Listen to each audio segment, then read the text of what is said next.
اور مصر میں آپ کو خریدنے والا عزیز مصر یعنی شاہ مصر کا وزیر تھا، جو ملک کے خزانوں کے معاملات کا ذمہ دار تھا۔ ارشاد باری تعالیٰ، اور اسی طرح ہم نے یوسف کو سرزمین مصر میں جگہ دی کا مفہوم یہ ہے کہ ہم نے عزیز مصر اور اس کی بیوی کے دل میں یہ بات ڈال کر کہ آپ کی دیکھ بھال اور آپ سے حسن سلوک کریں، آپ کو مصر میں ایک ٹھکانہ مہیا کر دیا اور آپ کو باتوں کی سمجھ اور خوابوں کی تعبیر کا علم عطا فرما دیا۔ یعنی جب وہ کوئی فیصلہ کر لیتا ہے تو اس کے روح عمل آنے کے ایسے اسباب پیدا فرما دیتا ہے جنہیں لوگ سمجھ نہیں سکتے، اس لیے فرمایا اور لیکن اکثر لوگ نہیں جانتے۔ اور جب وہ اپنی جوانی کو پہنچے تو ہم نے ان کو دانائی اور علم بخشا، اور نیکوکاروں کو ہم اسی طرح بدلہ دیا کرتے ہیں۔ اس سے معلوم ہوتا ہے کہ تمام واقعات پختہ کاری اور کامل فہم و فراست کی عمر تک پہنچنے سے پہلے واقع ہو چکے تھے۔ اس سے مراد 40 سال کی عمر ہے، کیونکہ اللہ تعالیٰ اپنے نبیوں پر اسی عمر میں وحی نازل فرماتا ہے۔ ان سب پر درود و سلام ہو۔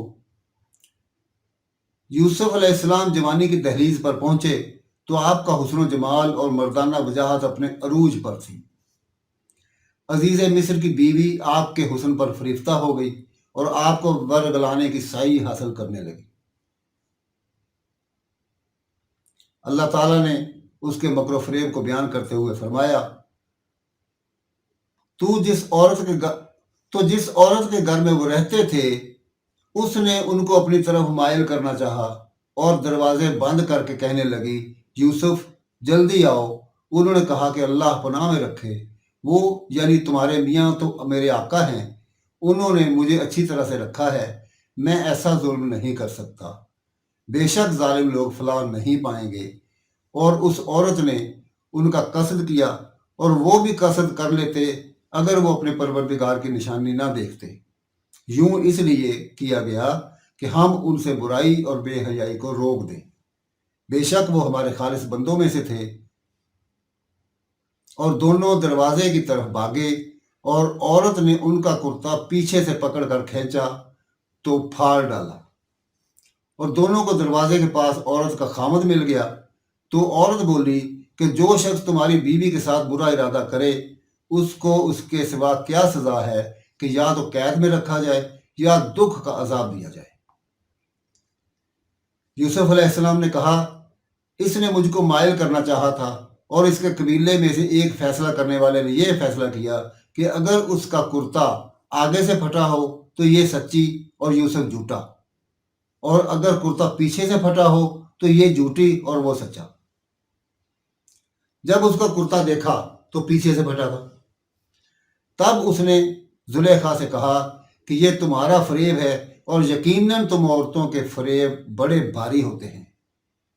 یوسف اس بات کا خیال نہ کرو، اور زلیخا تو اپنے گناہ کی بخشش مانگ، بے شک خطا تیری ہی ہے۔ ان آیت مبارکہ میں اللہ تعالیٰ نے عزیز مصر کی بیوی کا جو وہ واقعہ بیان کیا ہے کہ جب اس نے یوسف علیہ السلام سے وہ نازیبا مطالبہ کیا جو آپ کے مقام و مرتبہ کے لائق نہیں تھا۔ وہ مال و جمال میں بے مثال تھی، شاہانہ جاہ و جلال اور بھرپور شباب حاصل تھا۔ اس نے آپ کو اکیلے پا کر سب دروازے بند کر لیے اور پوری طرح بناؤ سنگار کر کے بہترین فاخرہ لباس پہن کر اسے برائی کی دعوت دی، اور اس سے بڑھ کر یہ کہ وہ کوئی عام عورت نہیں تھی بلکہ وزیر کی بیوی تھی، اور ابن اسحاق رحمہ اللہ کی روایت کے مطابق شاہ مصر ریان بن ولید کی بہنجی تھی۔ ادھر یوسف علیہ السلام بھی جوان اور پیکرے حسن و جمال تھے، لیکن اس کے ساتھ ساتھ وہ نبیوں کی آل تھے، اس لیے آپ کو آپ کے رب نے گناہ سے بچا لیا اور عورتوں کے مکر سے محفوظ فرما لیا، کیونکہ وہ سردار اتقیاء تھے جو سایہ عرش سے مشرف ہونے والے 7 قسم کے اولیاء میں سے ایک قسم میں شامل تھے، جن کے بارے میں فرمان خاتم الانبیاء صلی اللہ علیہ وآلہ وسلم ہے، 7 قسم کے آدمیوں کو اللہ تعالیٰ اس دن اپنے سائے میں جگہ دے گا، جس دن اس کے سائے کے سوا کوئی سایہ نہیں ہوگا۔ انصاف کرنے والا حکمران، تنہائی میں اللہ کو یاد کر کے اشک بار ہو جانے والا انسان،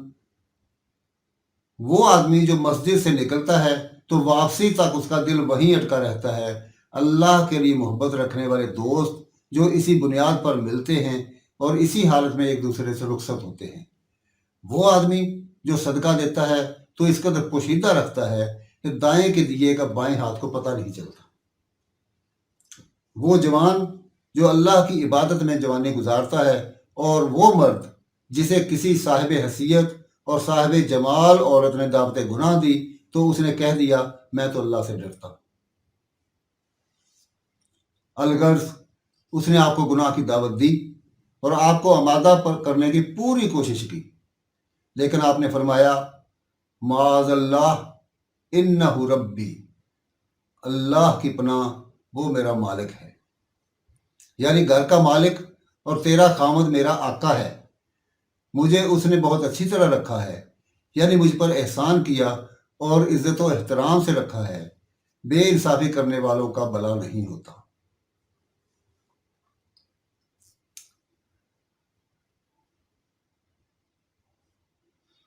اس موضوع پر زیادہ تر اقوال اہل کتاب سے مؤخذ ہیں، ان کا ذکر نہ کرنا ہی بہتر ہے۔ ہمیں جو عقیدہ رکھنا ہے وہ یہ ہے کہ اللہ تعالیٰ نے یوسف علیہ السلام کو محفوظ رکھا اور بے حیائی کے ارتکاب سے بچا لیا، اسی لیے اللہ تعالیٰ نے فرمایا یوں ہی ہوا اس واسطے کہ ہم اس سے برائی اور بے حیائی کو دور کریں، بے شک وہ ہمارے چنے ہوئے بندوں میں سے تھا۔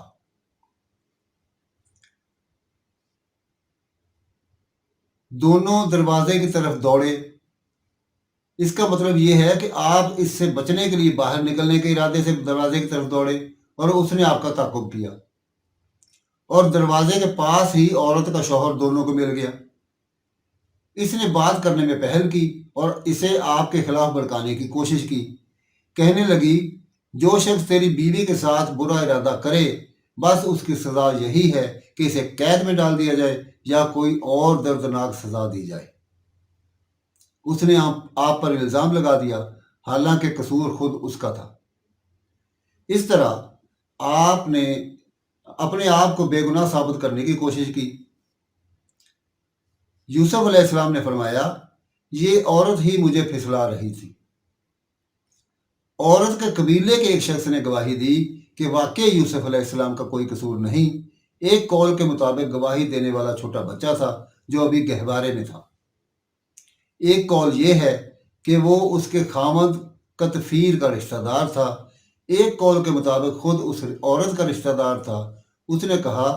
کہ اگر اس کا کرتا آگے سے پھٹا ہوا ہو تو عورت سچی ہے اور یوسف جھوٹ بولنے والوں میں سے ہیں، کیونکہ ایسا ہو سکتا ہے کہ یوسف نے اس سے چھیڑ چھاڑ کی ہو اور اس نے انہیں پیچھے ہٹانے کی کوشش کی ہو جس کے نتیجے میں کرتا آگے سے پھٹ گیا ہو، اور اگر اس کا کرتا پیچھے کی جانب سے پھاڑا گیا ہے تو عورت جھوٹی ہے اور یوسف سچا، کیونکہ ہو سکتا ہے کہ وہ اس سے بچنے کے لیے بھاگے ہوں اور اس نے پیچھا کر کے پکڑ لیا ہو جس کی وجہ سے کرتا پھٹ گیا، اور واقعتاً ہوا بھی ایسے ہی تھا۔ خامد نے جو دیکھا کہ یوسف کا کرتا پیٹھ کی جانب سے پھاڑا گیا ہے تو صاف کہہ دیا یہ تم عورتوں کی چال بازی ہے، بے شک تمہاری چال بازی بہت بری ہے، یعنی یہ جو واقعہ پیش آیا ہے یہ تم عورتوں کی چال بازی ہے، تم نے خود ہی اسے ورگلانے کی کوشش کی اور خود ہی اس پر جھوٹا الزام لگا دیا۔